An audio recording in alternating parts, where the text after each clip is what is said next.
आप घर में ही बगैर मक्खन के पफ पेस्ट्री डो तैयार कर सकते हैं और जब चाहें अंडे, आलू या कीमे की फिलिंग के साथ मज़ेदार पेटिस तैयार कर सकते हैं, और वो भी ओवन, कढ़ाई या एयर फ्रायर के बगैर।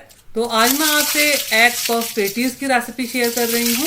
कोशिश कीजिएगा कि वीडियो आखिर तक देखें ताकि आपकी पफ पेस्ट्री डो और पफ पेटीज परफेक्ट बनकर तैयार हो सकें। बिस्मिल्लाहिर्रहमानिर्रहीम। अस्सलाम वालेकुम फ्रेंड्स, उम्मीद है आप सब खैरियत से होंगे। यहाँ बोल में 2 कप मैदा शामिल किया है और ये 3/4 टीस्पून या हस्बे जायका नमक। आप देखिए मैं सिर्फ 2 कप मैदे का इस्तेमाल कर रही हूँ जो कि वज़न में 250 ग्राम यानी कि 1 पाव है, और इतने से मैदे से बहुत सारे पफ पेटीज बनकर तैयार हो जाते हैं। 2 कप मैदे में 2 टेबल स्पून कुकिंग ऑयल शामिल किया है। अब कुकिंग ऑयल को मसलते हुए अच्छे तरीके से मैदे में यकजान कर लेना है। डो तैयार करने के लिए नॉर्मल पानी का इस्तेमाल करेंगे। अब थोड़ा थोड़ा पानी ऐड करते हुए मीडियम सॉफ्ट सी डो तैयार कर लेनी है, यानी कि डो ना तो सख्त होनी चाहिए और ना ही बहुत नरम। अब डो की सरफेस को ग्रीस करके कवर कर देते हैं और तकरीबन आधे घंटे का रेस्ट देंगे। जब तक डो सेट होती है हम पफ पेटीज के लिए मज़ेदार चटखारेदार मसाला तैयार कर लेते हैं। पैन में सिर्फ 2 टेबल स्पून कुकिंग ऑयल शामिल किया है और ये 1/2 टीस्पून सफ़ेद ज़ीरा और ये 1 टीस्पून क्रश करके साबुत धनिया शामिल किया है। अब इन्हें हल्का सा कड़कड़ा लेना है। अब इसमें थोड़े बड़े साइज की 2 अदद बारीक कटी हुई प्याज शामिल करेंगे। अब मीडियम फ्लेम पर प्याज को सौटे कर लेना है, यानी कि इसमें ट्रांसपेरेंसी आ जाने तक पका लेना है। आप देखिए प्याज हल्की सी सॉफ्ट हो गई है।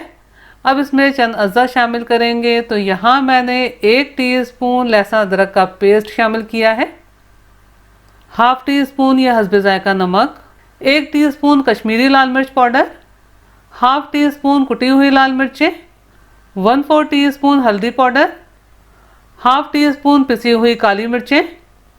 अब 1.5 से 2 मिनट मीडियम फ्लेम पर भून लेना है ताकि मसालों और लहसुन अदरक का कच्चापन ख़त्म हो जाए। भून लेने के बाद अब इसमें ये मैं चॉप किया हुआ एक बड़े साइज़ का टमाटर शामिल कर रही हूँ, 2 अदद बिल्कुल बारीक कटी हुई हरी मिर्चें, थोड़ा धनिया बारीक चॉप किया हुआ शामिल किया है। अब इन्हें आपस में अच्छे तरीके से मिक्स कर लेना है। अब इसमें सिर्फ 2 से 3 टेबल स्पून पानी शामिल करना है। पानी को तमाम अज़्ज़ा में मिक्स कर लेने के बाद पैन को कवर कर देना है और सिर्फ 2 मिनट लो फ्लेम पर दम पे पकाना है। मैंने इसे सिर्फ 2 मिनट दम पर पकाया है, लेकिन इसमें आपको हल्का सा पानी नज़र आ रहा होगा। इसे मीडियम फ्लेम पर मुस्तकिल चमचा चलाते हुए ड्राई कर लेना है ताकि ये एक मसाला सा बनकर तैयार हो जाए। ये ड्राई सा मसाला बनकर तैयार है। अब इसे एक प्लेट में ट्रांसफ़र कर लेते हैं। ये बहुत मज़ेदार और चटपटा बनकर तैयार हुआ है और ये रोटी और पराठे के साथ भी बहुत मज़ेदार लगता है।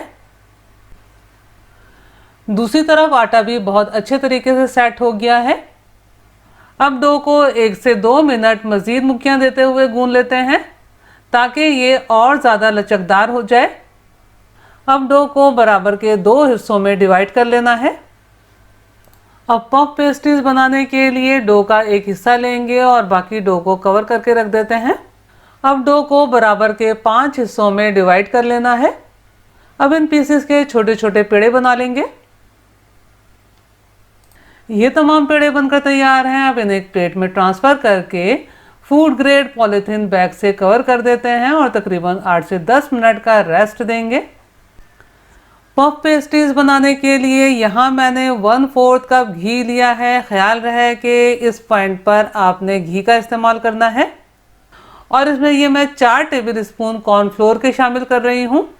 कॉर्नफ्लोर और घी को आपस में अच्छे तरीके से फेंटते हुए मिक्स कर लेना है ताकि कॉर्नफ्लोर घी में मुकम्मल तौर पर मिक्स हो जाए। आप देखिए ये पफ पेस्ट्रीज बनाने के लिए घी का एक स्मूथ सा बैटर बनकर तैयार है। जो हमने डो तैयार की है उससे तकरीबन 12 अदद मसाला एग पेटीज बनकर तैयार होंगे। तो यहाँ मैंने 6 अदद अंडे लिए हैं और ये हाफ अंडा इस्तेमाल होगा, तो इनको दरमियान में से 2 कर लेना है। अब ये मैंने एक पेड़ा लिया है, इसे खुश्के और बेलन की मदद से पतला बेल लेना है। अब देखिए ये बिल्कुल पतली सी रोटी बिलकर तैयार है। अब इसे एक प्लेट में ट्रांसफ़र कर देंगे और बाकी पेड़ों की भी सेम प्रोसेस से रोटियां तैयार कर लेंगे और इसी तरह से प्लेट पे रखते चले जाएंगे। एहतियातन इस रोटी पर आप खुश्का अप्लाई कर दीजिएगा ताकि जब दूसरी रोटी इस पर हम डाल के रखें तो आपस में चिपके ना। ये मैंने तमाम रोटियां बेल ली हैं। अब ये जो आखिरी रोटी बेली है इस पर ये मैं घी और कॉर्नफ्लोर का मिक्सचर अप्लाई करूंगी। तो यहाँ मैंने 1 टीस्पून घी और कॉर्नफ्लोर का मिक्सचर शामिल किया है। इसे हाथ की मदद से पूरी रोटी पर फैला लेना है। अगर आप ब्रश की मदद से फैलाएंगे तो ठीक तरीके से फैल नहीं पाएगा। पूरी रोटी के कोने कोने पर अच्छे तरीके से लगा लेने के बाद अब इस पर हल्का सा खुश्क मैदा छिड़केंगे। अब इस पर दूसरी रोटी सेट करेंगे।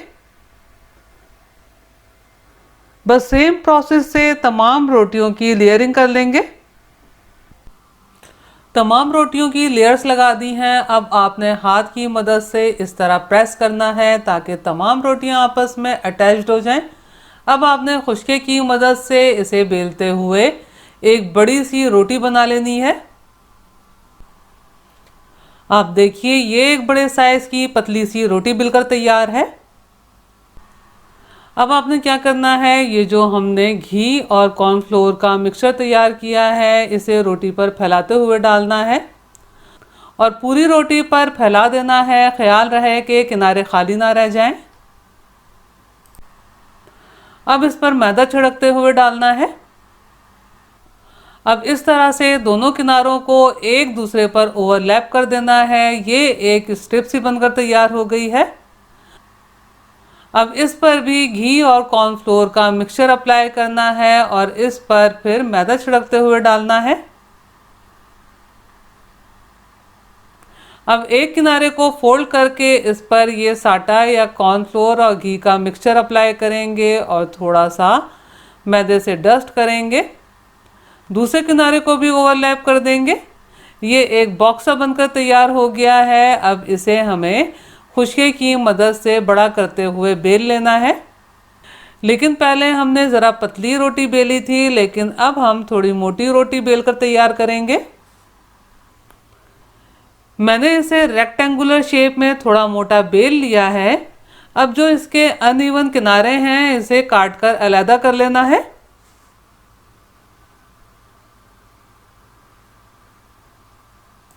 ये पफ पेस्ट्रीज बनाने के लिए परफेक्ट शीट बनकर तैयार है।